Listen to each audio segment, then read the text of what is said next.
పాటు ఉన్నారు Avinash garu, Haksons business solutions private limited CEO and founder. నమస్తే సార్. అన్వేష్ గారు, మనం లాస్ట్ టైం గూగుల్ ఇక్కడ ఏపీలో, అది కూడా విశాఖపట్నంలో ఏఐని ఎస్టాబ్లిష్ చేయబోతుంది. అక్కడ కొన్ని వేల ఎకరాలు కూడా దానికి ఎస్టాబ్లిష్ చేశారు, ఇంకా రాబోతుందని. అసలు ఇండియాలో విశాఖపట్నంలో ఏఐ రావడానికి, అంటే గూగుల్ ఇది స్థాపించడానికి మెయిన్ రీజన్ ఏంటి? ఇంకా చాలా కంట్రీస్ ఉన్నాయి కదా, why Visakhapatnam and why Andhra Pradesh, అది కూడా that India? Exactly. So why India అంటే టెక్ మైండ్ అనేది ఇండియన్సే ఎక్కువ చేయగలరు when compare to all countries. ఇండియాలో ఏంటంటే సాఫ్ట్వేర్ పరంగా కానీ ఏదైనా కూడా our minds are ruling the world. So మీరు చూసుకోవచ్చు, every company heads will be our Indians only, Indian origins. Indians అని చెప్పి ఇండియన్ ఆరిజిన్స్. సో ఇండియా ఎందుకు అంటే there is a lot of things. అంటే చాలా ఇప్పుడు ఎట్లా ఉందంటే అన్ని కంట్రీస్ లో emerging country India. The next super power కానీ నెక్స్ట్ సాఫ్ట్వేర్ మైండ్స్ కానీ ఇండియా నుంచి మనం ఎక్కువ తీసుకోవచ్చు అని ఉంటుంది. అండ్ ఇంకోటి ఏంటంటే మనం ఇండియన్స్ మీద ఖర్చు పెట్టే శాలరీ ఇచ్చేది చాలా తక్కువ ఉంటుంది. ఇప్పుడు ఒక అమెరికాలో శాలరీ ఇవ్వటానికన్నా ఇండియాకి ఒక 20-30% దానిలో ఇస్తే the work will get completed.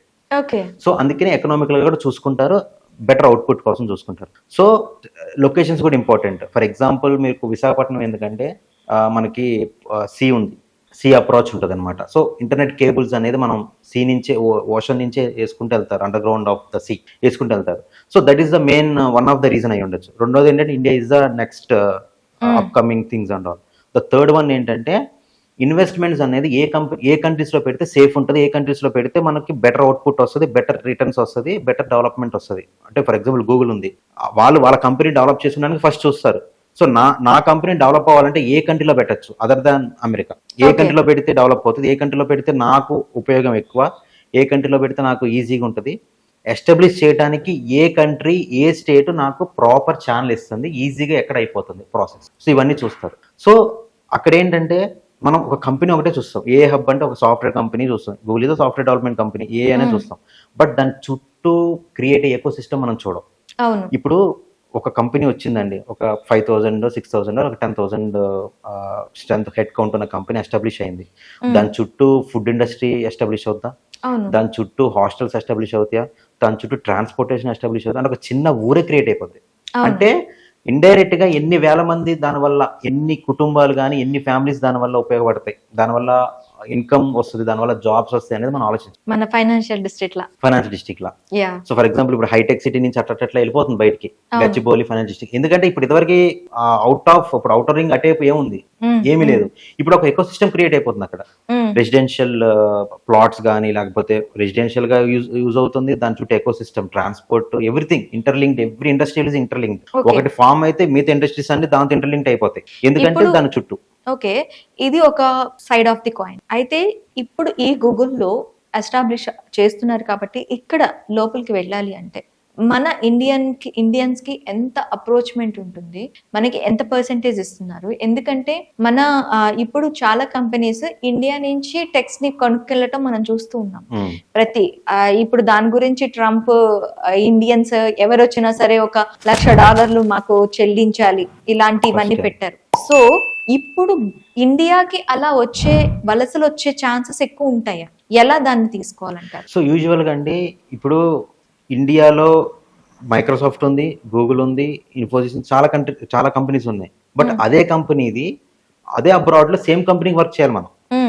ఇప్పుడు జర్మనీ కానీ ఏదైనా యూరోపియన్ కంట్రీస్ ఏదైనా తీసుకోండి, 80% ఇండియాలో ఉన్న కంపెనీస్ రిలేటెడ్ గానీ అబ్రాడ్ మనకి ఆన్ సైట్ ఆఫర్స్ వస్తాయి.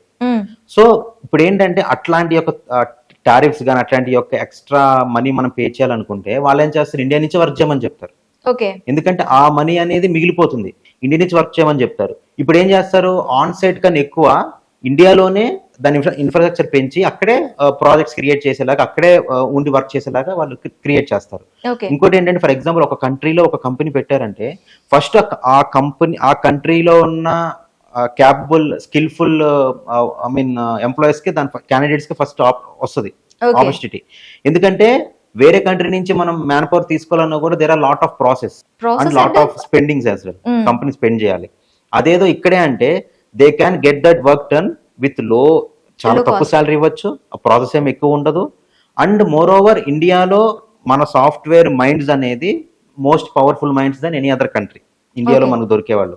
సో వాళ్ళకు అనుకున్న ప్రాజెక్ట్స్ కానీ వాళ్ళు అనుకున్న రీసెర్చ్ కానీ ఏదైనా కూడా ప్రాపర్గా అయిపోతుంది.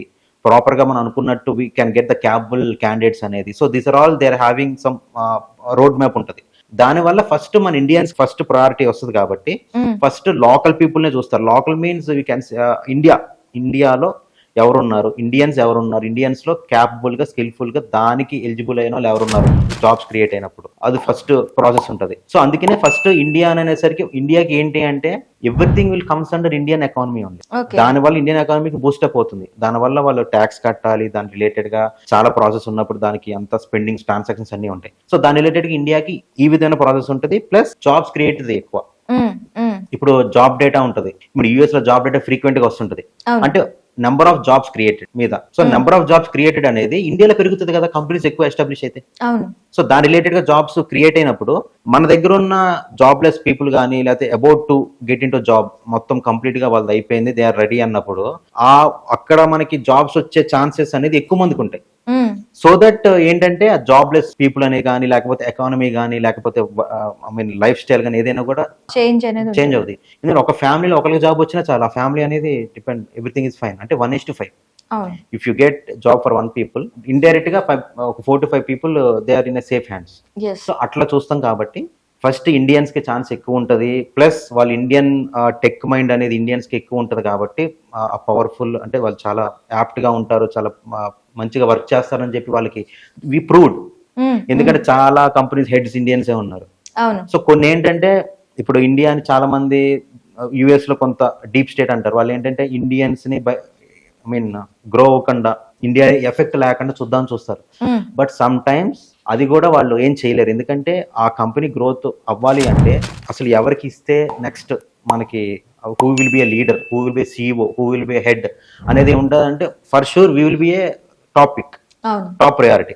సో అందుకనే ఆ విధంగా ఫస్ట్ టెక్నాలజీ కంపెనీస్ ఎక్కువ ఫస్ట్ ఇండియన్ ఎక్కువ చూస్తుంది. ఎందుకంటే we have that capability. Okay, thank you.